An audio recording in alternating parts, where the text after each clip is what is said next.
America ਦੇ Utah state ਵੱਲੋਂ ਸ਼੍ਰੀ ਗੁਰੂ ਤੇਗ ਬਹਾਦਰ ਸਾਹਿਬ ਜੀ ਦੀ ਸ਼ਹਾਦਤ ਨੂੰ ਸਮਰਪਿਤ ਵਿਸ਼ੇਸ਼ ਮਾਨਤਾ ਪੱਤਰ ਜਾਰੀ। ਸਰਦਾਰ ਸਿਮਰਨਜੀਤ ਸਿੰਘ ਮਾਨ ਵੱਲੋਂ ਬਟਾਲਾ ਵਿਖੇ ਅਹਿਮ ਪ੍ਰੈਸ ਕਾਨਫਰੰਸ।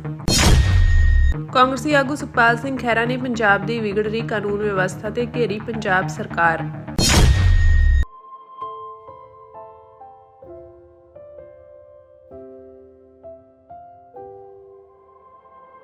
ਅਮਰੀਕਾ ਦੀ ਯੂਟਾ ਸਟੇਟ ਵਿੱਚ ਗੁਰੂ ਤੇਗ ਬਹਾਦਰ ਸਾਹਿਬ ਦੀ 350 ਸਾਲਾ ਸ਼ਹੀਦੀ ਸ਼ਤਾਬਦੀ ਨੂੰ ਸਮਰਪਿਤ ਇੱਕ ਬਹੁਤ ਯਾਦਗਾਰੀ ਸਮਾਗਮ ਕਰਵਾਇਆ ਗਿਆ, ਜਿਸ ਵਿੱਚ ਗੁਰੂ ਸਾਹਿਬ ਵੱਲੋਂ ਧਰਮ ਦੀ ਆਜ਼ਾਦੀ ਅਤੇ ਮਨੁੱਖੀ ਅਧਿਕਾਰਾਂ ਦੀ ਰਾਖੀ ਲਈ ਦਿੱਤੀ ਸ਼ਹਾਦਤ ਨੂੰ ਸਿਜਦਾ ਕਰਦਿਆਂ ਮਾਨਤਾ ਦਿੱਤੀ ਗਈ। ਇਸ ਲਈ ਯੂਟਾ ਸਟੇਟ ਦੀ ਸਿੱਖ ਲੀਡਰਸ਼ਿਪ ਅਤੇ ਸੰਗਤ, ਵਰਲਡ ਸਿੱਖ ਪਾਰਲੀਮੈਂਟ, ਅਮਰੀਕਨ ਗੁਰਦੁਆਰਾ ਪ੍ਰਬੰਧਕ ਕਮੇਟੀ, ਸਿੱਖ ਕੋਆਰਡੀਨੇਸ਼ਨ ਕਮੇਟੀ ਈਸਟ ਕੋਸਟ ਅਤੇ ਸਿੱਖ ਕਾਕਸ ਕਮੇਟੀ ਦੇ ਸਾਂਝੇ ਯਤਨਾਂ ਸਦਕਾ ਯੂਟਾ ਸਟੇਟ ਦੀ ਕੈਪੀਟਲ ਬਿਲਡਿੰਗ ਵਿੱਚ ਸਿੱਖਾਂ ਦੇ 9ਵੇਂ ਪਾਤਸ਼ਾਹ ਗੁਰੂ ਤੇਗ ਬਹਾਦਰ ਸਾਹਿਬ ਜੀ ਦੇ 350 ਸਾਲਾ ਸ਼ਹੀਦੀ ਦਿਹਾੜੇ ਉਪਰੰਤ ਉਹਨਾਂ ਦੀ ਮਹਾਨ ਕੁਰਬਾਨੀ ਨੂੰ ਰੈਕੋਗਨਾਈਜ਼ ਕਰਨ ਦਾ ਐਲਾਨ ਕੀਤਾ ਗਿਆ। ਇਸ ਖਾਸ ਪ੍ਰੋਗਰਾਮ ਵਿੱਚ ਯੂਟਾ ਸਟੇਟ ਦੇ ਚੁਣੇ ਹੋਏ ਨੁਮਾਇੰਦੇ ਵੀ ਸ਼ਾਮਿਲ ਹੋਏ। ਦੱਸਦੇ ਕਿ ਭਾਰਤ ਵਿੱਚ ਗੁਰੂ ਤੇਗ ਬਹਾਦਰ ਸਾਹਿਬ ਜੀ ਦੇ ਸ਼ਤਾਬਦੀ ਸਮਾਗਮ ਨੂੰ ਮਨਾਉਣ ਵਿੱਚ ਸਰਕਾਰੀ ਦਖਲਅੰਦਾਜ਼ੀ ਦੇ ਨਾਲ ਕੁਝ ਭੇਖੀ ਸਿੱਖਾਂ ਰਾਹੀਂ ਸਿੱਖ ਇਤਿਹਾਸ ਨੂੰ ਤੋੜ ਮਰੋੜ ਕੇ ਪੇਸ਼ ਕਰਨ ਅਤੇ ਗੁਰੂ ਸਾਹਿਬ ਦੀ ਸ਼ਹਾਦਤ ਨੂੰ ਬਹੁਤ ਛੋਟਾ ਕਰਕੇ ਪੇਸ਼ ਕਰਨ ਦੇ ਯਤਨ ਕੀਤੇ ਜਾ ਰਹੇ ਹਨ, ਤਾਂ ਕਿ ਸਿੱਖ ਧਰਮ ਦੀ ਵਿਲੱਖਣਤਾ ਖਤਮ ਕਰਕੇ ਹਿੰਦੂਤਵਾ ਦੇ ਖਾਰੇ ਸਮੁੰਦਰ ਵਿੱਚ ਜਜ਼ਬ ਕੀਤਾ ਜਾਵੇ। ਦੂਜੇ ਪਾਸੇ ਭਾਰਤ ਦੇ ਨਕਸ਼ੇ ਦੀ ਕੈਦ ਤੋਂ ਬਾਹਰ ਸਿੱਖ ਸੰਸਥਾਵਾਂ ਦੇ ਯਤਨਾਂ ਦੁਆਰਾ ਸ੍ਰਿਸ਼ਟ ਦੀ ਚਾਦਰ ਗੁਰੂ ਤੇਗ ਬਹਾਦਰ ਸਾਹਿਬ ਨੂੰ ਧਾਰਮਿਕ ਆਜ਼ਾਦੀ ਦੇ ਰਾਖੇ ਅਤੇ ਮਨੁੱਖੀ ਅਧਿਕਾਰਾਂ ਦੇ ਪਿਤਾਮਾ ਵਜੋਂ ਮਾਨਤਾ ਦੇਣ ਦੇ ਘੋਸ਼ਣਾ ਪੱਤਰ ਜਾਰੀ ਕੀਤੇ ਜਾ ਰਹੇ ਹਨ। ਅੱਜ ਦੇ ਇਸ ਘੋਸ਼ਣਾ ਪੱਤਰ ਵਿੱਚ ਕਿਹਾ ਗਿਆ ਹੈ ਕਿ ਸਿੱਖ ਧਰਮ ਪੰਜਾਬ ਵਿੱਚ ਗੁਰੂ ਨਾਨਕ ਸਾਹਿਬ ਦੁਆਰਾ 15ਵੀਂ ਸਦੀ ਵਿੱਚ ਸ਼ੁਰੂ ਕੀਤਾ ਗਿਆ, ਜਿਸ ਦੇ ਅਮਰੀਕਾ ਵਿੱਚ 10 ਲੱਖ ਅਤੇ ਦੁਨੀਆ ਭਰ ਵਿੱਚ 35 ਲੱਖ ਦੇ ਕਰੀਬ ਅਨੁਯਾਈ ਹਨ। ਸਿੱਖ ਧਰਮ ਵਿੱਚ ਮਨੁੱਖਤਾ ਦੀ ਸੇਵਾ, ਸੱਚੀ ਕਿਰਤ ਅਤੇ ਇੱਕ ਪਰਮਾਤਮਾ ਦਾ ਨਾਮ ਜਪਣ ਦੀ ਮਹੱਤਤਾ ਹੈ। ਅਮਰੀਕੀ ਕਦਰਾਂ ਕੀਮਤਾਂ ਵਾਂਗ ਸਿੱਖ ਕੌਮ ਵੀ ਆਮ ਲੋਕਾਂ ਅਤੇ ਲੋੜਵੰਦਾਂ ਦੀ ਮਦਦ ਲਈ ਹਮੇਸ਼ਾ ਤਿਆਰ ਰਹਿੰਦੀ ਹੈ। ਮਤੇ ਵਿੱਚ ਅੱਗੇ ਕਿਹਾ ਗਿਆ ਹੈ ਕਿ ਗੁਰੂ ਤੇਗ ਬਹਾਦਰ ਸਾਹਿਬ ਜੀ ਨੇ 24 ਨਵੰਬਰ 1675 ਨੂੰ ਆਪਣੇ 3 ਸਿੱਖਾਂ ਭਾਈ ਮਤੀ ਦਾਸ, ਭਾਈ ਸਤੀ ਦਾਸ ਅਤੇ ਭਾਈ ਦਿਆਲਾ ਜੀ ਸਮੇਤ ਦੂਜਿਆਂ ਦੇ ਜਬਰੀ ਕੀਤੇ ਜਾ ਰਹੇ ਧਰਮ ਪਰਿਵਰਤਨ ਨੂੰ ਰੋਕਣ ਲਈ ਅਤੇ ਮਨੁੱਖ ਮਾਤਰ ਦੀ ਧਾਰਮਿਕ ਆਜ਼ਾਦੀ ਦੇ ਰਾਖੇ ਬਣ ਕੇ ਸ਼ਹਾਦਤ ਦਿੱਤੀ। ਇਸ ਲਈ ਉਹਨਾਂ ਨੂੰ ਪਿਆਰ ਨਾਲ ਸ੍ਰਿਸ਼ਟੀ ਦੀ ਚਾਦਰ ਜਾਂ ਮਨੁੱਖੀ ਅਧਿਕਾਰਾਂ ਦੀ ਢਾਲ ਵਜੋਂ ਯਾਦ ਕੀਤਾ ਜਾਂਦਾ ਹੈ। ਇਸ ਲਈ ਯੂਟਾ ਸਟੇਟ ਵੱਲੋਂ ਅੱਜ ਗੁਰੂ ਸਾਹਿਬ ਦੀ ਸ਼ਹਾਦਤ ਦੇ 350 ਸਾਲਾ ਸ਼ਤਾਬਦੀ ਨੂੰ ਸਿੱਖ ਇਤਿਹਾਸ ਅਤੇ ਨਾਲ ਹੀ ਪੂਰੇ ਮਨੁੱਖਤਾ ਦੇ ਇਤਿਹਾਸ ਵਿੱਚ ਇੱਕ ਅਹਿਮ ਵਰਤਾਰੇ ਵਜੋਂ ਮਾਨਤਾ ਦਿੱਤੀ ਗਈ ਅਤੇ ਨਾਲ ਹੀ ਸਿੱਖਾਂ ਵੱਲੋਂ ਪਾਏ ਗਏ ਯੋਗਦਾਨ ਨੂੰ ਵੀ ਵਡਿਆਈ ਦਿੱਤੀ ਗਈ ਹੈ। ਗੁਰੂ ਤੇਗ ਬਹਾਦਰ ਸਾਹਿਬ ਜੀ ਦੀ ਕੁਰਬਾਨੀ ਨੂੰ ਯਾਦ ਕਰਦਿਆਂ ਚੱਲ ਰਹੇ ਸਮਾਗਮ ਵਿੱਚ ਮਾਹੌਲ ਬਹੁਤ ਹੀ ਭਾਵੁਕ ਹੋ ਗਿਆ ਅਤੇ ਸਟੇਟ ਕੈਪੀਟਲ ਬਿਲਡਿੰਗ ਵਿੱਚ ਵੱਡੀ ਗਿਣਤੀ ਵਿੱਚ ਹਾਜ਼ਰ ਸੰਗਤਾਂ ਅਤੇ ਹੋਰਨਾਂ ਨੇ ਜੈਕਾਰਿਆਂ ਦੀ ਗੂੰਜ ਵਿੱਚ ਗੁਰੂ ਸਾਹਿਬ ਨੂੰ ਸ਼ਰਧਾ ਦੇ ਫੁੱਲ ਭੇਟ ਕੀਤੇ।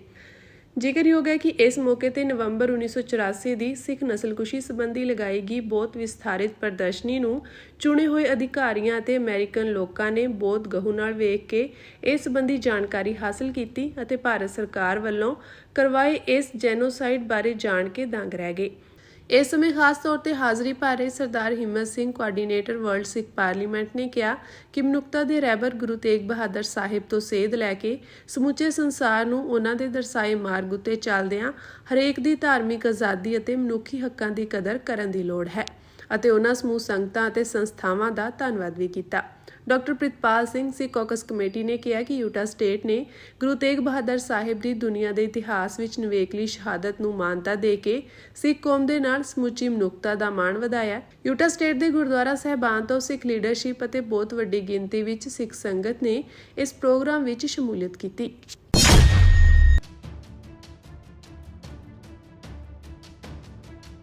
ਸ਼੍ਰੋਮਣੀ ਅਕਾਲੀ ਦਲ ਅੰਮ੍ਰਿਤਸਰ ਦੇ ਪ੍ਰਧਾਨ ਸਰਦਾਰ ਸਿਮਰਨਜੀਤ ਸਿੰਘ ਮਾਨ ਵੱਲੋਂ ਅੱਜ ਬਟਾਲਾ ਵਿਖੇ ਪ੍ਰੈਸ ਕਾਨਫਰੰਸ ਕੀਤੀ ਗਈ, ਜਿਸ ਵਿੱਚ ਸ੍ਰੀ ਗੁਰੂ ਤੇਗ ਬਹਾਦਰ ਸਾਹਿਬ ਜੀ ਦੀ 350 ਸਾਲਾ ਸ਼ਹੀਦੀ ਸ਼ਤਾਬਦੀ ਨੂੰ ਸਮਰਪਿਤ ਵਿਸ਼ਾਲ ਸਮਾਗਮਾਂ ਬਾਰੇ ਜਾਣਕਾਰੀ ਸਾਂਝੀ ਕੀਤੀ ਗਈ। ਇਸ ਮੌਕੇ ਉਹਨਾਂ ਨੇ 23 ਨਵੰਬਰ ਨੂੰ ਗੁਰਦੁਆਰਾ ਲੋਹਗੜ੍ਹ ਸਾਹਿਬ, ਦੀਨਾ ਕਾਂਗੜ, ਜ਼ਿਲ੍ਹਾ ਮੋਗਾ ਵਿਖੇ ਹੋਣ ਵਾਲੇ ਸਮਾਗਮ ਵਿੱਚ ਵੱਡੀ ਗਿਣਤੀ ਵਿੱਚ ਪਹੁੰਚਣ ਲਈ ਸੰਗਤ ਨੂੰ ਅਪੀਲ ਕੀਤੀ।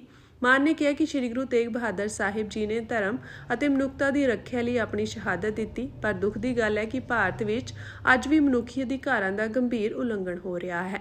ਉਹਨਾਂ ਨੇ ਦੋਸ਼ ਲਗਾਇਆ ਕਿ ਗੁਰਦਾਸਪੁਰ ਦੇ ਸਾਬਕਾ ਐਸਐਸਪੀ ਅਤੇ ਸਾਬਕਾ ਰਾਹ ਮੁਖੀ ਸ਼ਾਮੰਤ ਕੁਮਾਰ ਗੋਇਲ ਦੇ ਕਾਰਜਕਾਲ ਦੌਰਾਨ ਅਨੇਕਾਂ ਸਿੱਖ ਨੌਜਵਾਨ ਫਰਜ਼ੀ ਮੁਕਾਬਲਿਆਂ ਵਿੱਚ ਮਾਰੇ ਗਏ ਅਤੇ ਵਿਦੇਸ਼ਾਂ ਵਿੱਚ ਵੀ ਸਿੱਖਾਂ ਉੱਤੇ ਹਮਲਿਆਂ ਵਿੱਚ ਉਸ ਦੀ ਭੂਮਿਕਾ ਰਹੀ ਹੈ। ਮਾਨ ਨੇ ਕਿਹਾ ਕਿ ਸ਼੍ਰੋਮਣੀ ਅਕਾਲੀ ਦਲ ਅੰਮ੍ਰਿਤਸਰ 23 ਨਵੰਬਰ ਨੂੰ ਦੀਨਾ ਕਾਂਗੜ ਵਿਖੇ ਪੰਜਾਬ ਅਤੇ ਵਿਦੇਸ਼ਾਂ ਵਿੱਚ ਸਿੱਖਾਂ ਨਾਲ ਹੋਏ ਕਤਲੇਆਮ ਬਾਰੇ ਆਪਣੀ ਪੂਰੀ ਪੋਜੀਸ਼ਨ ਰੱਖੇਗਾ। ਉਹਨਾਂ ਨੇ ਸਮੂਹ ਸਿੱਖ ਜਥੇਬੰਦੀਆਂ, ਸਮਾਜ ਸੇਵੀ ਸੰਗਠਨਾਂ ਅਤੇ ਪੰਥਕ ਸੰਗਤਾਂ ਨੂੰ ਅਪੀਲ ਕੀਤੀ ਕਿ ਉਹ ਵੱਡੀ ਗਿਣਤੀ ਵਿੱਚ ਸਮਾਗਮ ਵਿੱਚ ਹਾਜ਼ਰੀ ਲਗਾ ਕੇ ਪੰਥਕ ਏਕਤਾ ਨੂੰ ਮਜ਼ਬੂਤ ਬਣਾਉਣ। ਸਰਦਾਰ ਮਾਨ ਨੇ ਇਹ ਵੀ ਕਿਹਾ ਕਿ ਇਹ ਸਮਾਂ ਸਿੱਖ ਕੌਮ ਦੇ ਹੱਕਾਂ ਤੇ ਨਿਆਂ ਲਈ ਇਕੱਠੇ ਹੋਣ ਦਾ ਹੈ ਅਤੇ ਸ੍ਰੀ ਗੁਰੂ ਤੇਗ ਬਹਾਦਰ ਸਾਹਿਬ ਜੀ ਦੀ ਸ਼ਹਾਦਤ ਮਨੁੱਖਤਾ ਲਈ ਅਟਲ ਪ੍ਰੇਰਨਾ ਦਾ ਸਰੋਤ ਹੈ। ਕੋਈ ਦਿਨ ਪੰਜਾਬ ਚੋਂ ਨਹੀਂ ਜਾਂਦਾ ਜਿੱਦਣ ਫਰੌਤੀਆਂ ਨਹੀਂ ਮੰਗੀਆਂ ਜਾਂਦੀਆਂ, ਦਿਨ ਦਿਹਾੜੇ ਕਤਲੋਗਾਰਤ ਨਹੀਂ ਕੀਤੀ ਜਾਂਦੀ, ਗੋਲੀਆਂ ਨਹੀਂ ਚੱਲਦੀਆਂ। ਅਨੇਕਾਂ ਸੀਸੀਟੀਵੀ ਦੀਆਂ ਫੁਟੇਜ ਸਾਰੇ ਪੰਜਾਬ ਦੇ ਤੁਸੀਂ ਲੋਕਾਂ ਨੇ ਦੇਖੀਆਂ, ਕੁਝ ਨਹੀਂ ਹੋਇਆ। ਆਮ ਆਦਮੀ ਪਾਰਟੀ ਦਾ ਨਜ਼ਰੀਆ ਜਾਂ ਮਨਸ਼ਾ ਗੈਂਗਸਟਰਵਾਦ ਨੂੰ ਕੰਟਰੋਲ ਕਰਨ ਦਾ ਨਹੀਂ, ਉਹ ਤਾਂ ਹੈਗਾ ਕਿ ਆਪਣਿਆਂ ਨੂੰ ਦੂਜਿਆਂ ਨੂੰ ਕਿਵੇਂ ਭੰਡਣਾ ਆਪਾਂ ਤੇ ਕਿਵੇਂ ਕਰਨਾ, ਇਹਨਾਂ ਨੂੰ ਗਲਤ ਮਲਤ ਕਰਾਰ ਦੇ ਕੇ ਤੇ ਆਪਣੇ ਗਲੋਂ ਰਿਸਪੌਂਸਿਬਿਲਿਟੀ ਲਾ ਦਿੱਤੀ। ਕਾਂਗਰਸੀ ਆਗੂ ਸੁਖਪਾਲ ਸਿੰਘ ਖਹਿਰਾ ਨੇ ਪੰਜਾਬ ਵਿੱਚ ਲਾਅ ਐਂਡ ਆਰਡਰ ਦੀ ਵਿਗੜ ਚੁੱਕੀ ਹਾਲਤ ਬਾਰੇ ਸਰਕਾਰ ਤੇ ਸਵਾਲ ਖੜੇ ਕੀਤੇ ਹਨ। ਉਨ੍ਹਾਂ ਕਿਹਾ ਕਿ ਬੀਤੇ ਦਿਨੀ ਇੱਕ ਬੱਸ ਡਰਾਈਵਰ ਤੇ ਦਿਨ ਦਿਹਾੜੇ ਗੋਲੀਆਂ ਚਲਾਈਆਂ ਗਈਆਂ ਅਤੇ ਇਸ ਘਟਨਾ ਪਿੱਛੇ ਗੈਂਗਸਟਰ ਗਿਰੋਹ ਦਾ ਹੱਥ ਹੋਣ ਦੀ ਸੰਭਾਵਨਾ ਹੈ। ਪਰ ਆਮ ਆਦਮੀ ਪਾਰਟੀ ਦੀ ਸਰਕਾਰ ਇਹ ਕਹਿ ਰਹੀ ਹੈ ਕਿ ਅਕਾਲੀ ਸਰਕਾਰ ਨੇ ਗੈਂਗਸਟਰਾਂ ਨੂੰ ਪਾਲਿਆ ਤੇ ਪਿਛਲੀਆਂ ਸਰਕਾਰਾਂ ਦੀ ਦੇਣ ਹੈ। ਉਨ੍ਹਾਂ ਕਿਹਾ ਕਿ ਇੱਕ ਪਾਲੀ ਆਮ ਆਦਮੀ ਪਾਰਟੀ ਦੇ ਦੋਸ਼ਾਂ ਨੂੰ ਮੰਨ ਲਈਏ ਕਿ ਸੁਖਬੀਰ ਬਾਦਲ ਨੇ ਤਰਨਤਾਰਨ ਵਿੱਚ ਗੈਂਗਸਟਰਾਂ ਨੂੰ ਪ੍ਰਮੋਟ ਕੀਤਾ ਸੀ, ਪਰ ਬੰਗਾ ਵਰਗੀਆਂ ਰੋਜ਼ਾਨਾ ਹੋ ਰਹੀਆਂ ਦਿਨ ਦਿਹਾੜੇ ਗੋਲੀਬਾਰੀ ਦੀਆਂ ਘਟਨਾਵਾਂ ਬਾਰੇ ਆਮ ਆਦਮੀ ਪਾਰਟੀ ਦੇ ਆਗੂ ਹੁਣ ਚੁੱਪ ਕਿਉਂ ਹਨ। ਉਨ੍ਹਾਂ ਕਿਹਾ ਕਿ ਪੰਜਾਬ ਵਿੱਚ ਗੈਂਗਸਟਰਵਾਦ ਇੰਨਾ ਇਸ ਲਈ ਵੱਧ ਗਿਆ ਕਿਉਂਕਿ ਪੰਜਾਬ ਪੁਲਿਸ ਜਿਸ ਦਾ ਕੰਮ ਲਾਅ ਐਂਡ ਆਰਡਰ ਬਣਾਈ ਰੱਖਣਾ ਹੈ, ਉਸ ਪੰਜਾਬ ਪੁਲਿਸ ਦਾ ਇਸਤੇਮਾਲ ਆਮ ਆਦਮੀ ਪਾਰਟੀ ਦੇ ਆਗੂ ਆਪਣੀ ਸਿਕਿਉਰਿਟੀ ਵਿੱਚ ਕਰਦੇ ਹਨ। ਦੋਸਤੋ, ਅੱਜ ਕੱਲ ਪੰਜਾਬ ਦੇ ਵਿੱਚ ਗੈਂਗਸਟਰਵਾਦ ਦਾ ਬੜਾ ਸ਼ੋਰ ਮਚਿਆ ਹੋਇਆ, ਹਰ ਇੱਕ ਆਪਣੀਆਂ ਰੋਟੀਆਂ ਸੇਕ ਰਿਹਾ ਵਾ। ਆਮ ਆਦਮੀ ਪਾਰਟੀ ਤਾਂ ਇਸ ਗੈਂਗਸਟਰਵਾਦ ਨੂੰ ਇਹੀ ਕਹੀ ਜਾਂਦੇ ਮਗਰਲੀ ਪਾਰਟੀਆਂ ਦੀ ਦੇਣ ਆ, ਔਰ ਅੱਜ ਤੋਂ 2 ਦਿਨ ਪਹਿਲਾਂ 4-5 ਲੀਡਰ ਆਮ ਆਦਮੀ ਬੌਕਰ ਪਾਰਟੀ ਦੇ ਬਹਿ ਕੇ ਜਿਉਂ ਗਾਲਾਂ ਕੱਢੀਆਂ ਸੁਖਬੀਰ ਬਾਦਲ ਨੂੰ, ਅਖੇ ਉਹਨਾਂ ਨੇ ਗੈਂਗਸਟਰਵਾਦ ਪੈਦਾ ਕਰਤਾ, ਉਹਨਾਂ ਨੇ ਕੈਂਡੀਡੇਟ ਲੈਣ ਦਾ, ਕਿਉਂਕਿ ਉਹਨਾਂ ਨੂੰ ਐਂ ਲੱਗ ਰਿਹਾ ਕਿ ਸ਼ਾਇਦ ਪੋਲੀਟੀਕਲ ਚੈਲੰਜ ਕਿਤੇ ਸ਼੍ਰੋਮਣੀ ਅਕਾਲੀ ਦਲ ਤਾਂ ਨਹੀਂ ਉੱਭਰ ਕੇ ਆ ਰਿਹਾ ਪੰਜਾਬ ਦੇ ਵਿੱਚ, ਕਿਸੇ ਤਰੀਕੇ ਨਾਲ ਉਹਨਾਂ ਨੂੰ ਦਬਾਓ, ਡਰਾਓ।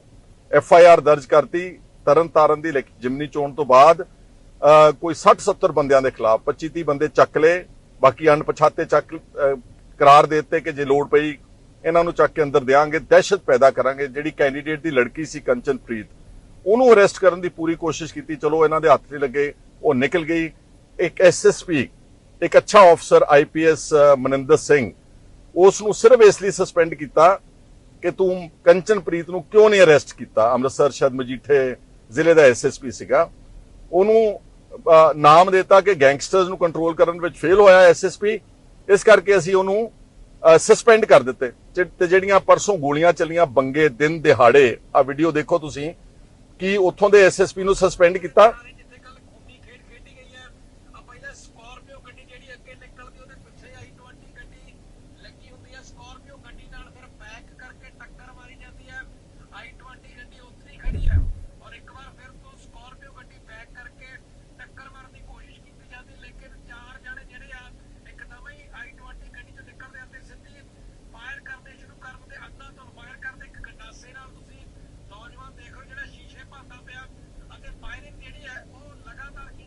ਹੁਣ ਇਹ ਕੀ ਮਾਮਲਾ ਪੁਲਿਸ ਦੀ ਰਿਸਪੌਂਸਿਬਿਲਿਟੀ ਦਾ ਨਹੀਂਗਾ ਕਿ ਉੱਥੋਂ ਦੇ SSP ਨੂੰ ਜਾਂ ਜਿਹੜੇ ਕੰਸਰਨਡ ਅਫਸਰ ਸੀ ਕਿਸੇ ਨੂੰ ਸਸਪੈਂਡ ਕੀਤਾ? ਨਹੀਂ ਕੀਤਾ, ਕਿਉਂਕਿ ਆਮ ਆਦਮੀ ਪਾਰਟੀ ਦਾ ਨਜ਼ਰੀਆ ਜਾਂ ਮਨਸ਼ਾ ਗੈਂਗਸਟਰਵਾਦ ਨੂੰ ਕੰਟਰੋਲ ਕਰਨ ਦਾ ਨਹੀਂ, ਉਹ ਤਾਂ ਹੈਗਾ ਕਿ ਆਪਣਿਆਂ ਨੂੰ ਦੂਜਿਆਂ ਨੂੰ ਕਿਵੇਂ ਭੰਡਣਾ ਆਪਾਂ ਤੇ ਕਿਵੇਂ ਕਰਨਾ, ਇਹਨਾਂ ਨੂੰ ਗਲਤ ਮਲਤ ਕਰਾਰ ਦੇ ਕੇ ਤੇ ਆਪਣੇ ਗਲੋਂ ਰਿਸਪੌਂਸਿਬਿਲਿਟੀ ਲਾ ਦੇਣੀ। ਔਰ ਕੱਲਾ ਬੰਗਾ ਇੱਕ ਆਈਸੋਲੇਟਿਡ ਇਨਸੀਡੈਂਟ ਨਹੀਂਗਾ। ਕੋਈ ਦਿਨ ਪੰਜਾਬ ਚੋਂ ਨਹੀਂ ਜਾਂਦਾ ਜਿੱਦਣ ਫਰੌਤੀਆਂ ਨਹੀਂ ਮੰਗੀਆਂ ਜਾਂਦੀਆਂ, ਦਿਨ ਦਿਹਾੜੇ ਕਤਲੋਗਾਰਤ ਨਹੀਂ ਕੀਤੀ ਜਾਂਦੀ, ਗੋਲੀਆਂ ਨਹੀਂ ਚੱਲਦੀਆਂ। ਅਨੇਕਾਂ ਸੀਸੀਟੀਵੀ ਦੀਆਂ ਫੁਟੇਜ ਸਾਰੇ ਪੰਜਾਬ ਦੇ ਤੁਸੀਂ ਲੋਕਾਂ ਨੇ ਦੇਖ ਲਿਆ, ਕੁਝ ਨਹੀਂ ਹੋਇਆ। ਆ 2 ਦਿਨ ਪਹਿਲਾਂ ਸਾਡੇ ਜਿਹੜੇ ਡਿਪਟੀ ਚੀਫ ਮਿਨਿਸਟਰ ਰਹੇ ਨੇ ਸੁਖਜਿੰਦਰ ਸਿੰਘ ਰੰਧਾਵਾ, ਉਹਨਾਂ ਨੂੰ ਗੈਂਗਸਟਰਸ ਦੀ ਥ੍ਰੈਟ ਆਈ ਸ਼ਰੇਆਮ। ਸਰਦਾਰ ਬਲਕੌਰ ਸਿੰਘ ਮੂਸੇਵਾਲੇ, ਸਿੱਧੂ ਮੂਸੇਵਾਲੇ ਦੇ ਪਿਤਾ ਜੀ ਨੂੰ ਸ਼ਰੇਆਮ ਥ੍ਰੈਟ ਆਈ ਆ। ਕੀ ਪੰਜਾਬ ਸਰਕਾਰ ਇਹਨਾਂ ਥ੍ਰੈਟਸ ਨੂੰ ਰੋਕ ਪਾਈ ਆ? ਔਰ ਕੱਲੇ ਇਹਨਾਂ ਨੂੰ ਨਹੀਂ ਆ ਰਹੀ, ਜਿਹੜਾ ਵੀ ਮਾੜਾ ਮੋਟਾ ਖਾਂਦਾ ਪੀਂਦਾ ਬੰਦਾ ਉਸ ਨੂੰ ਪੰਜਾਬ ਦੇ ਵਿੱਚ ਪਤਾ ਨਹੀਂ ਕਿੰਨੇ ਲੋਕਾਂ ਨੇ ਚੁੱਪ ਚਪੀਤੇ ਜਿਹੜੀਆਂ ਇਹ ਫਰੌਤੀਆਂ ਦਿੱਤੀਆਂ, ਕਿੰਨੇ ਲੋਕਾਂ ਨੇ ਕਿੰਨੀ ਰਾਸ਼ੀ ਅਦਾ ਕਰ ਦਿੱਤੀ, ਕਿਸੇ ਨੂੰ ਕੁਝ ਪਤਾ ਨਹੀਂਗਾ। ਔਰ ਸਿੱਧੂ ਮੂਸੇਵਾਲੇ ਦੇ ਮੈਂ ਖਾਸ ਤੌਰ ਤੇ ਕਹਿਣਾ ਚਾਹੁੰਦਾ ਕਿ ਭਗਵੰਤ ਮਾਨ ਪਹਿਲਾਂ ਇਹ ਸਾਬਤ ਕਰੇ ਐਜ਼ ਅ ਹੋਮ ਮਿਨਿਸਟਰ ਕਿ ਉਹਦੇ ਪਰਿਵਾਰ ਨੂੰ ਜਸਟਿਸ ਦਿੱਤਾ ਤੁਸੀਂ। ਉਹਦਾ ਰੋ ਕੇ ਔਰ ਗੁਹਾਰ ਲਗਾ ਰਹੇ ਨੇ ਕਿ ਜਿਹੜਾ ਤੁਸੀਂ ਸਾਡੀ ਸਿਕਿਉਰਿਟੀ ਸਿੱਧੂ ਮੂਸੇਵਾਲੇ ਦੀ ਜਿਹੜੀ ਲੀਕੇਜ ਕੀਤੀ ਫੇਸਬੁੱਕ ਤੇ ਬਲਤੇਜ ਪੰਨੂ ਸਮੇਤ ਤੁਹਾਡੀ ਪਾਰਟੀ ਦੇ ਹੋਰ ਆਗੂਆਂ ਨੇ, ਮੇਰਾ ਮੁੰਡਾ ਇਸ ਕਰਕੇ ਮਾਰਿਆਗਾ, ਕਦੀ ਕਿਸੇ ਨੇ ਉਹਦੀ ਰਿਕਾਰਡ ਕਰਕੇ ਸਟੇਟਮੈਂਟ FIR ਦਰਜ ਕੀਤੀ, ਆਮ ਆਦਮੀ ਪਾਰਟੀ ਦੇ ਲੀਡਰਾਂ ਦੇ ਖਿਲਾਫ ਨਹੀਂ ਕੀਤੀ। ਇਸ ਲਈ ਮੇਰਾ ਮੰਨਣਾ ਵਾ ਕਿ ਅਸਲ ਕਹਾਣੀ ਇਹ ਆ ਕਿ ਜਿਹੜਾ ਗੈਂਗਸਟਰਵਾਦ ਉਹ ਤਾਂ ਵੀ ਵੱਧ ਰਿਹਾ ਪੰਜਾਬ 'ਚ ਕਿਉਂਕਿ ਪੁਲਿਸ ਦਾ ਦੁਰਉਪਯੋਗ ਕੀਤਾ ਜਾ ਰਿਹਾ। ਜਿਹੜੀ ਅਸਲ ਪੁਲਿਸ ਦੀ ਡਿਊਟੀ ਆ ਟੂ ਅਪਹੋਲਡ ਲਾਅ ਐਂਡ ਆਰਡਰ ਇਨ ਪੰਜਾਬ, ਉਹਦੇ ਲਈ ਤਾਂ ਵਰਤਿਆ ਨਹੀਂ ਜਾ ਰਿਹਾ। ਇਹ ਤਾਂ ਜਦੋਂ ਕਿਤੇ ਮੰਤਰੀ ਸੰਤਰੀ ਮੁੱਖ ਮੰਤਰੀ ਨਿਕਲਦਾ ਹਜ਼ਾਰ ਗਨਮੈਨ ਲੈ ਕੇ ਫਿਰਦੇ ਨੇ, ਸੈਂਕੜੇ ਦੀ ਗੱਡੀਆਂ ਲਈ ਫਿਰਦੇ। ਉਦੋਂ ਤਾਂ ਸਾਰੇ ਜ਼ਿਲ੍ਹੇ ਦਾ ਧਿਆਨ ਜਿਹੜਾ ਮੁੱਖ ਮੰਤਰੀ ਤੇ ਮੰਤਰੀਆਂ ਤੇ ਹੋ ਜਾਂਦਾ, ਇਕੱਲੇ ਉੱਥੇ ਨਹੀਂ, ਉੱਤੇ ਥੱਲੇ ਪੱਧਰ ਤੱਕ ਜਿਹੜੇ ਇਹਨਾਂ ਦੇ ਕੋਲ ਹਲਕਾਏ ਹੋਏ ਇੰਚਾਰਜ ਲਾਏ ਨੇ, ਕੋਈ ਛੋਟੇ ਮੋਟੇ ਇਹਨਾਂ ਦੇ ਹੋਰ ਚੌਧਰੀ ਬਣੇ ਨੇ, 3-3 4-4 ਗੱਡੀਆਂ ਪੁਲਿਸ ਦੀਆਂ ਤਾਂ ਉਹਲੇ ਹੀ ਫਿਰਦੇ ਨੇ। ਤੇ ਫਿਰ ਪੰਜਾਬ ਦਾ ਲਾਅ ਐਂਡ ਆਰਡਰ ਕਿਵੇਂ ਕੰਟਰੋਲ ਹੋਵੇਗਾ? ਇਹੀ ਪੁਲਿਸ ਨੇ ਕੰਟਰੋਲ ਕਰਨਾ। ਇਹੀ ਥਾਣਿਆਂ ਵਿੱਚ ਨਫਰੀ ਕੱਢ ਕੇ ਤੁਸੀਂ ਆਪਣੇ ਲਈ ਵਰਤੋਗੇ ਤੇ ਫਿਰ ਲਾਅ ਐਂਡ ਆਰਡਰ ਲੋਕਾਂ ਦੀ ਹਿਫਾਜ਼ਤ ਕਿਵੇਂ ਹੋਵੇਗੀ? ਪਤਾ ਨਹੀਂ ਕਿੰਨੀਆਂ ਚੋਰੀਆਂ ਹੋਈਆਂ ਮੇਰੇ ਆਪਣੇ ਹਲਕੇ ਦੇ ਵਿੱਚ, ਨਿਤ ਦਿਨ ਬੜੀਆਂ ਵੱਡੀਆਂ ਚੋਰੀਆਂ ਹੋਈਆਂ, ਲੇਕਿਨ ਪੁਲਿਸ ਕੁਝ ਕਰ ਨਹੀਂ ਸਕਦੀ ਕਿਉਂਕਿ ਪੁਲਿਸ ਦਾ ਉਪਯੋਗ ਤਾਂ ਦੂਜੇ ਪਾਸੇ ਕੀਤਾ ਜਾ ਰਿਹਾ। ਔਰ ਦੂਸਰਾ, ਪੰਜਾਬ ਦੀ ਪੁਲਿਸ ਦਾ ਸਿਆਸੀਕਰਨ ਇੰਨੇ ਵੱਡੇ ਪੱਧਰ ਤੇ ਕਰਤਾ ਇਹਨਾਂ ਨੇ ਕਿ ਉਹਦਾ ਦੁਰਉਪਯੋਗ ਕਰਕੇ ਆਪਣੇ ਵਿਰੋਧੀਆਂ ਨੂੰ ਠੋਕਿਆ ਜਾ ਰਿਹਾ। ਪਰਚੇ ਦੇ ਦਿਓ, ਚੱਕ ਲੋ, ਢਾ ਲੋ, ਜਿਹੜਾ ਲੱਭਦਾ ਜਿਹੜਾ ਬੋਲਦਾ, ਫੇਸਬੁੱਕ ਤੇ ਕੋਈ ਐਕਟਿਵਿਸਟ ਬੋਲਦੇ ਨੇ, ਕੋਈ ਟਵਿੱਟਰ ਤੇ ਬੈਠੇ ਨੇ, ਉਹਨਾਂ ਦੇ ਪਰਚੇ ਦਰਜ ਕਰ ਦਿਓ, ਉਹਨਾਂ ਨੂੰ ਚੱਕ ਲੋ, ਉਹਨਾਂ ਤੇ FIR ਕਰ ਦਿਓ। This is not the work of police. ਜਦੋਂ ਤੁਸੀਂ ਪੁਲਿਸ ਤੋਂ ਗਲਤ ਕੰਮ ਲਵੋਗੇ, ਉਹਦੀਆਂ ਪ੍ਰਾਇੋਰਟੀਜ਼ ਹੀ ਨਹੀਂ ਫਿਕਸ ਕਰੋਗੇ, ਤੁਸੀਂ ਆਪਣੇ SSPs ਨੂੰ ਤੇ ਪੁਲਿਸ ਆਫੀਸਰਸ ਦੇ ਹੱਥ ਬੰਨ੍ਹ ਕੇ ਰੱਖੋਗੇ ਕਿ ਹਰ ਹੁਕਮ ਸਾਡਾ ਹੀ ਪ੍ਰਵਾਨ ਹੋਵੇਗਾ, ਤਾਂ ਫਿਰ ਪੁਲਿਸ ਆਪਣਾ ਕਿਵੇਂ ਲਾਅ ਐਂਡ ਆਰਡਰ ਨੂੰ ਮੇਨਟੇਨ ਕਰੇਗੀ? ਵੈਸੇ ਪੁਲਿਸ ਫੋਰਸ ਪੰਜਾਬ ਦੀ ਅੱਛੀ ਫੋਰਸ ਹੈ। ਅਗਰ ਉਹਨਾਂ ਨੂੰ ਖੁੱਲ੍ਹ ਦਿੱਤੀ ਜਾਵੇ, ਅਗਰ ਉਹਨਾਂ ਨੂੰ ਇਹ ਕਿਹਾ ਜਾਵੇ ਕਿ ਤੁਸੀਂ ਐਬਸੋਲੂਟਲੀ ਮੈਰਿਟ ਦੇ ਉੱਤੇ ਕੰਟਰੋਲ ਕਰਨਾ ਵਾ, ਤੇ ਮੈਂ ਦਾਅਵੇ ਨਾਲ ਕਹਿ ਸਕਦਾ ਕਿ ਪੰਜਾਬ ਦੇ ਲਾਅ ਐਂਡ ਆਰਡਰ ਠੀਕ ਹੋ ਸਕਦੇ। ਦੇਖੋ ਕੱਲ ਪਰਸੋਂ ਉਹ ਰਾਮਪੁਰੇ ਫੂਲ ਵਾਲੇ MLA ਦੀ ਇੱਕ ਨੇੜੇ ਖਾਸ ਆਦਮੀ, ਕੋਈ ਉਹਦਾ ਨਾਮ ਏਕਮ ਕੇ ਕੀ ਹੈਗਾ, ਇੱਕ ਔਰਤ ਦੀ ਆਡੀਓ ਲੀਕ ਹੋਈ ਆ ਜਸ ਟੀਵੀ ਦੇ RMB TV ਦੇ ਜਸ ਸਾਡਾ ਵੀਰ ਹੈ, ਉਹਨੇ ਸਾਰਾ ਖੁਲਾਸਾ ਕਰਤਾ, ਲੇਕਿਨ ਪੁਲਿਸ ਉਧਰ ਨਹੀਂ ਜਾਵੇਗੀ, ਚਿੱਟੇ ਨੂੰ ਰੋਕਣ ਦੀ ਕੋਸ਼ਿਸ਼ ਨਹੀਂ ਕਰੇਗੀ ਕਿਉਂਕਿ ਉਹ ਬੌਕਰ ਪਾਰਟੀ ਦੇ ਲੀਡਰ ਨੇ। ਇਸ ਲਈ ਮੇਰਾ ਮੰਨਣਾ ਵਾ ਕਿ ਅੱਜ ਪੰਜਾਬ ਦੇ ਵਿੱਚ ਸਿਰਫ ਆਮ ਆਦਮੀ ਪਾਰਟੀ ਇਲਜ਼ਾਮ ਤਰਾਸ਼ੀ ਕਰ ਰਹੀ ਆ ਔਰ ਆਪਣਾ ਜਿਹੜਾ ਨਲਾਇਕੀ ਹੈ ਇਹਨਾਂ ਦੀ, ਕਿਉਂਕਿ ਹੁਣ 4 ਸਾਲ ਹੋ ਗਏ। ਕਿੰਨੀ ਦੇਰ ਤੁਸੀਂ ਕਹੋਗੇ ਕਿ ਮਗਰਲਿਆਂ ਨੇ ਗੈਂਗਸਟਰ ਪੈਦਾ ਕਰਤੇ? 4 ਸਾਲ ਹੋ ਗਏ ਨੇ। ਹੁਣ ਤੁਹਾਨੂੰ ਆਪਣੀ ਜ਼ਿੰਮੇਵਾਰੀ ਚੱਕ ਕੇ, ਰਿਸਪੌਂਸਿਬਿਲਿਟੀ ਲੈ ਕੇ ਤੇ ਆਪਣੇ ਫੇਲਿਅਰ ਨੂੰ ਐਡਮਿਟ ਕਰਨਾ ਪਵੇਗਾ ਔਰ ਪੁਲਿਸ ਨੂੰ ਕਿਰਪਾ ਕਰਕੇ ਦੂਸਰੇ ਕੰਮਾਂ ਵਾਸਤੇ ਮਤ ਇਸਤੇਮਾਲ ਕਰੋ। Let them do what they are actually supposed to do, uphold law and order in Punjab. ਅਗਰ ਤੁਹਾਨੂੰ ਮੇਰੇ ਵਿਚਾਰ ਠੀਕ ਲੱਗੇ ਤਾਂ ਇਹਨਾਂ ਨੂੰ ਜ਼ਰੂਰ ਵੱਧ ਤੋਂ ਵੱਧ ਸ਼ੇਅਰ ਕਰਨਾ।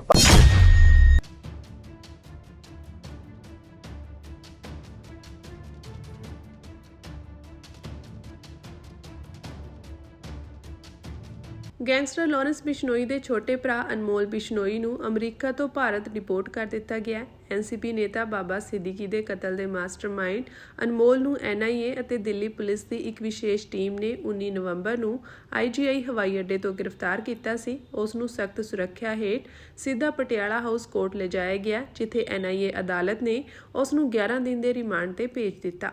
ਅਨਮੋਲ 2022 ਤੋਂ ਲੋੜੀਂਦਾ ਸੀ, 40 ਪਾਸਪੋਰਟ ਤੇ ਅਮਰੀਕਾ ਵਿੱਚ ਲੁਕਿਆ ਹੋਇਆ ਸੀ।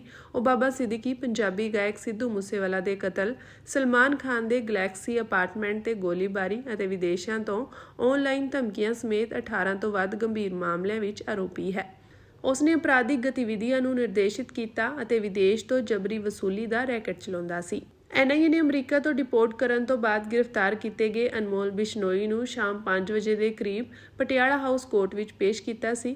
NIA ਨੇ ਵਿਸ਼ੇਸ਼ ਜੱਜ ਪ੍ਰਸ਼ਾਂਤ ਸ਼ਰਮਾ ਦੇ ਸਾਹਮਣੇ ਪੇਸ਼ ਕਰਨ ਤੋਂ ਬਾਅਦ 15 ਦਿਨਾਂ ਦਾ ਰਿਮਾਂਡ ਮੰਗਿਆ ਸੀ। ਹਾਲਾਂਕਿ ਅਦਾਲਤ ਨੇ NIA ਨੂੰ ਅਨਮੋਲ ਬਿਸ਼ਨੋਈ ਦਾ 11 ਦਿਨਾਂ ਦਾ ਰਿਮਾਂਡ ਦਿੱਤਾ ਹੈ। ਇਸ ਤੋਂ ਪਹਿਲਾਂ ਅਮਰੀਕਾ ਤੋਂ ਦਿੱਲੀ ਪਹੁੰਚਦੇ ਹੀ ਅਨਮੋਲ ਬਿਸ਼ਨੋਈ ਨੂੰ NIA ਨੇ ਦਿੱਲੀ ਹਵਾਈ ਅੱਡੇ ਤੇ ਗ੍ਰਿਫਤਾਰ ਕੀਤਾ ਸੀ। NCP ਨੇਤਾ ਬਾਬਾ ਸਿੱਦੀਕੀ ਦੇ ਕਤਲ, ਅਪ੍ਰੈਲ 2024 ਵਿੱਚ ਬਾਲੀਵੁੱਡ ਸਟਾਰ ਸਲਮਾਨ ਖਾਨ ਦੇ ਘਰ ਤੇ ਗੋਲੀਬਾਰੀ ਅਤੇ ਪੰਜਾਬੀ ਗਾਇਕ ਸਿੱਧੂ ਮੂਸੇਵਾਲਾ ਦੇ ਕਤਲ ਸਮੇਤ ਹੋਰ ਅਪਰਾਧਾਂ ਲਈ ਲੋੜੀਂਦੇ ਅਨਮੋਲ ਨੂੰ ਮੰਗਲਵਾਰ ਨੂੰ ਅਮਰੀਕਾ ਤੋਂ ਡਿਪੋਰਟ ਕਰ ਦਿੱਤਾ ਗਿਆ ਸੀ। ਦੱਸਣਯੋਗ ਹੈ ਕਿ ਅਨਮੋਲ ਬਿਸ਼ਨੋਈ ਨੂੰ ਪਿਛਲੇ ਸਾਲ ਨਵੰਬਰ ਵਿੱਚ ਅਮਰੀਕਾ ਵਿੱਚ ਹਿਰਾਸਤ ਵਿੱਚ ਲਿਆ ਗਿਆ ਸੀ।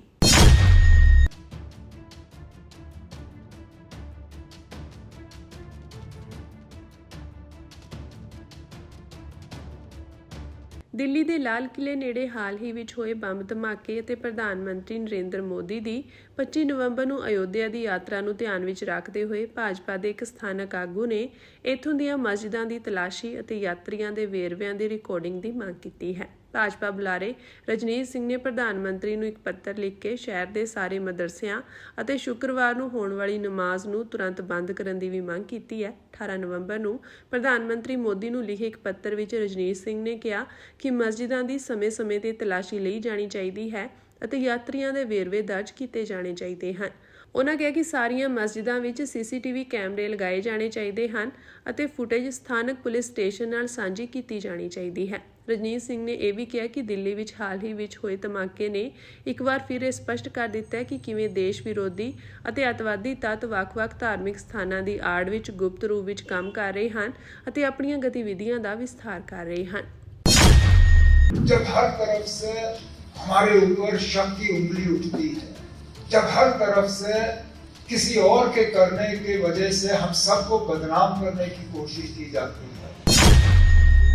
दिल्ली में जो हुआ चंद लोग उसके लिए जिम्मेदार, लेकिन एक ऐसा तासुर पैदा करने की कोशिश की गई कि इसमें हम सब जो है कसूरवार हैं।